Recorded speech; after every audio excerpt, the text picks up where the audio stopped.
नमस्कार दोस्तों नीतीश कुमार के दिल्ली दौरे से एक बड़ी खबर निकलकर सामने आ रही है। खबर पुष्ट नहीं है, लेकिन सोर्सेज दिल्ली से लेकर पटना तक के सोर्सेज का कहना है कि इस खबर में पूरी सच्चाई है और ये खबर बिहार की राजनीति को हिला देगी। खबर दरअसल दोस्तों ये है कि नीतीश कुमार जब पूर्व प्रधानमंत्री स्वर्गीय मनमोहन सिंह के परिजनों से मिले तो वहीं पर उनकी मुलाकात कांग्रेस के कुछ नेताओं से हुई और कांग्रेस के नेताओं के साथ उन्होंने काफ़ी देर तक बातचीत की। उसी के बाद पटना आकर वो राज्यपाल से मिलने के लिए भी पहुंचे थे। लेकिन कहा यह जा रहा है कि दरअसल नीतीश कुमार की एक सीक्रेट मीटिंग हुई है दिल्ली में। जाहिर सी बात है दोस्तों, मनमोहन सिंह के घर पर वो तकरीबन 1 से 1.5 घंटे ही रुके हैं। इसके बाद 2 दिन तक वो दिल्ली में ही थे। भारतीय जनता पार्टी के किसी नेता से उनकी मुलाकात नहीं हुई। तो नीतीश ने मुलाकात किससे की, किसके साथ ये मंथन हुआ, किससे वो मिले?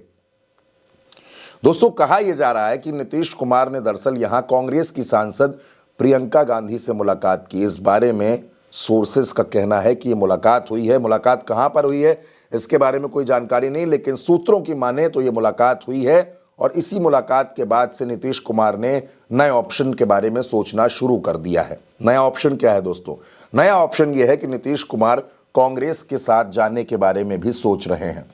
नीतीश को लगता है कि जिस तरह से बाबा साहब भीमराव अंबेडकर का अपमान राज्यसभा में खड़े होकर अमित शाह ने किया और उसके बाद जिस एग्रेशन के साथ, जिस आक्रामक अंदाज के साथ कांग्रेस ने इस मुद्दे को उठाया, संसद के अंदर, संसद के बाहर, सड़क पर, हर जगह कांग्रेस का प्रदर्शन देखने को मिला। तो इससे जो दलित वोट बैंक है उसका जो झुकाव है वो कांग्रेस की तरफ हो रहा है।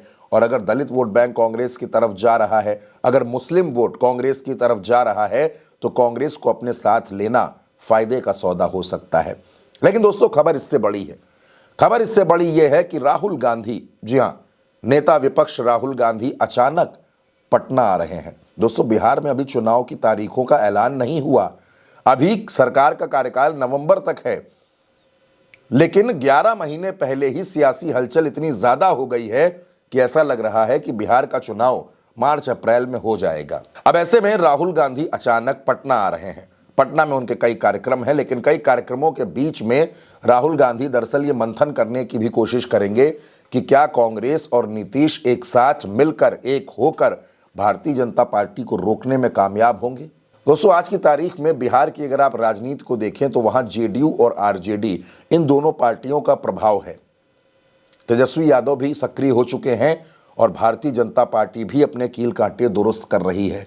लेकिन नीतीश कुमार के मन में प्लान सी चल रहा है। प्लान सी क्या है दोस्तों?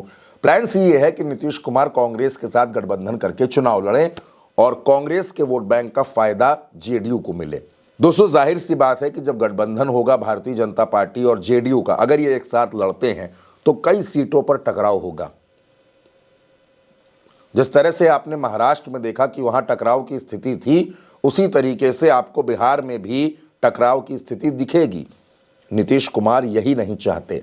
नीतीश कुमार को लगता है कि भारतीय जनता पार्टी के साथ चुनाव लड़ने में उनका नुकसान हो सकता है, क्योंकि नीतीश ने लोकसभा चुनाव के नतीजे देखे हैं। किस तरह से 400 सीटों का दावा करने वाले नरेंद्र मोदी 240 सीटों पर अटक गए। आज की तारीख में नीतीश, नायडू, शिंदे के बिना उनकी सरकार नहीं चल सकती। भारतीय जनता पार्टी को लगता है कि नीतीश को अपने साथ बनाकर रखना बेहद जरूरी है, लेकिन नीतीश कुमार के मन में कुछ और चल रहा है। नीतीश को लगता है कि बिहार में एक बार फिर से उनको मुख्यमंत्री बनना है, और अगर मुख्यमंत्री बनना है तो गठबंधन करना पड़ेगा, क्योंकि भारतीय जनता पार्टी के जो इरादे हैं वो बिल्कुल साफ है कि भारतीय जनता पार्टी बिहार में अपना मुख्यमंत्री बनाना चाहती है। तेजस्वी यादव खुद मुख्यमंत्री बनना चाहते हैं। ऐसे में कांग्रेस एक ऐसी पार्टी है जो नीतीश से मुख्यमंत्री की कुर्सी नहीं मांगेगी। और नीतीश ने यह भी देखा है कि झारखंड में जिस तरह से जेएमएम और कांग्रेस के गठबंधन को सत्ता मिली है, एक बार फिर से सरकार बनी है, तो नीतीश कुमार को इन दिनों कांग्रेस से बड़ी उम्मीदें हैं। नीतीश को लगता है कि कांग्रेस उनकी नैया को पार कर सकती है। तो ऐसे में जब राहुल गांधी पटना आ रहे हैं तो राहुल गांधी का पटना दौरा बिहार की सियासी तस्वीर को दोस्तों बहुत हद तक साफ कर देगा। फिलहाल इस वीडियो में मेरे साथ इतना ही दोस्तों। आप इस खबर पर अपनी राय जरूर दीजिएगा। उल्टा चश्मा यूसी को सब्सक्राइब भी करिएगा।